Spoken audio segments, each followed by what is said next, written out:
Jess, just me, give me jingle back, love you, bye. Hey Jess, just me, give me jingle back, love you, bye. Hey Jess, just me, give me jingle back, love you, bye. Well, that's what I woke up to and heard throughout the day. We're all gathered here today to celebrate the homegoing of my beautiful mother, the most incredible testimony of faith I've ever known. She never let cancer stop her from living or witnessing just how good God is. She loved to entertain. If you were at Mom's house for more than 5 minutes, she would say, "Let me put on some coffee," and always had wonderful baked goods to serve. When the holidays rolled around, Mom was always in the spirit to have all the family over with visiting and a meal. I remember when Mom was diagnosed with cancer and she came in and she laid on the floor and she began to say over and over, "I have to fight, I have to fight." And that she did with faith, grace, and dignity.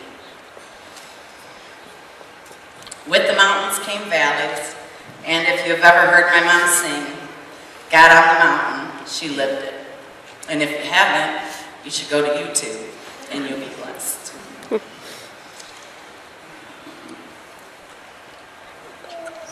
Through this journey, I never saw my mom or dad's faith waver one bit, which went along with one of Mom's favorite lines. "Oh, God's been so good to me. I've had 55 wonderful years," and always commenting on little Alex Mandarino and stepping in as a prayer warrior for him. When anyone would ask Mom, how you doing, Peg?"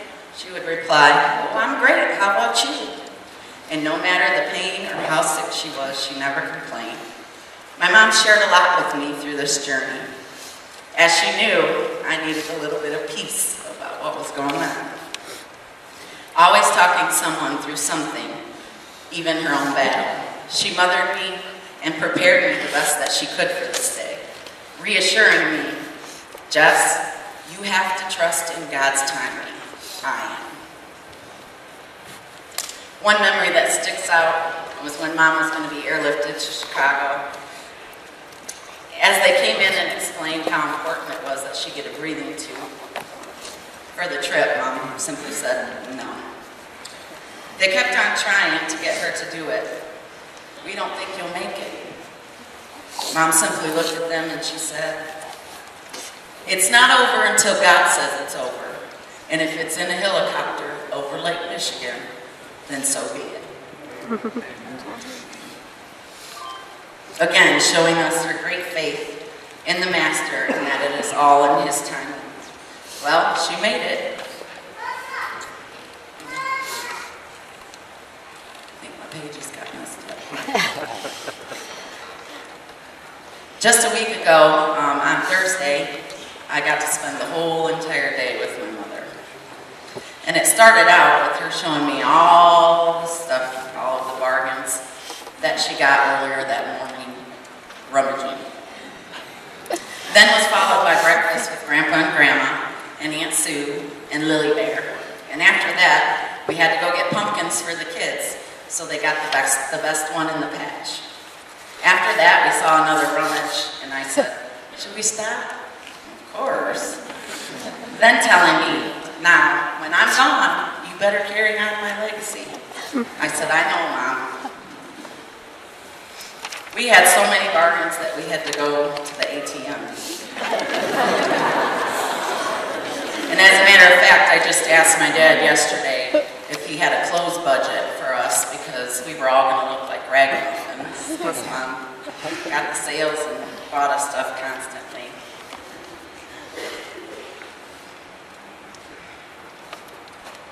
Then it was off to Nye's Apple Barn for the best apples in town because Uncle Tex was coming to town. And with Uncle Tex and Aunt Joni came apple pies. He let me know the other day that it was equally important to him. That's the only apple pie he's ever eaten. Then it was time for Pie 101. We made 3 pies, and Mom said, "Now, here's where the recipe is." We cleaned the kitchen up, and I said, "You know, Mom, you should lay down and rest," knowing that we had a big weekend. She was throwing her dad an 80th birthday party. And that she did. 55 people were there to celebrate. Most of the time I would get tired of hearing about how much stuff she crammed into a day. She lived every day to the fullest and also like it was her last. Well, you can rest now, sweet mama, in the arms of Jesus. As we stood at her bedside, there was such a peace and the presence of the Lord in the room. It was amazing. She always said she wanted her favorite piano player to play her to heaven. We sang forever, it seemed, with family and friends, and not long after that, the word spread, and the doctors and the nurses that had cared for Mom throughout the years began to come and say their final farewells. Wow, my mom really did impact everyone she came in contact with. The one that stands out the most was a nurse from 14, which is where most of Mom's stays landed. She fought back the tears and she made her way to my mom's bedside and she said, "Oh, my sweet Peggy, you will always be with me. I love you. You have taught me so much." As the day went on, more and more doctors and more nurses began to come in. They all pretty much had the same things to say. "Man, this woman's tough as nails. She's such a fighter, a joy to be around, and always positive. She truly was a testimony of her faith."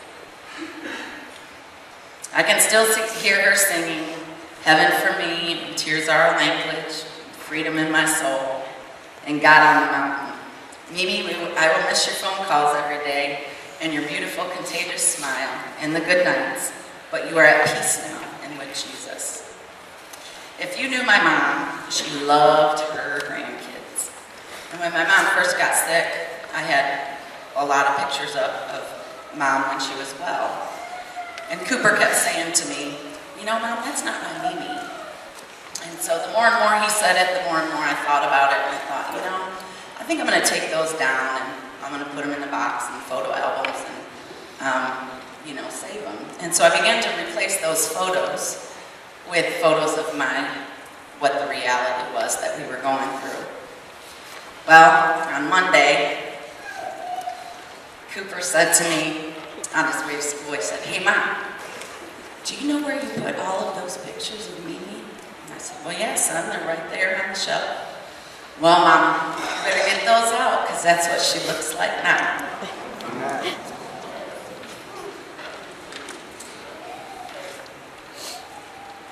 She fought the fight with dignity and grace, and she went out with dignity and grace.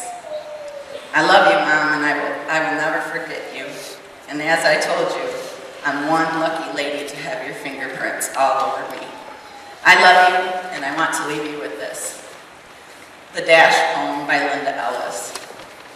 I read of a man who stood to speak at a funeral of a friend. He referred to the dates on her tombstone from beginning to the end.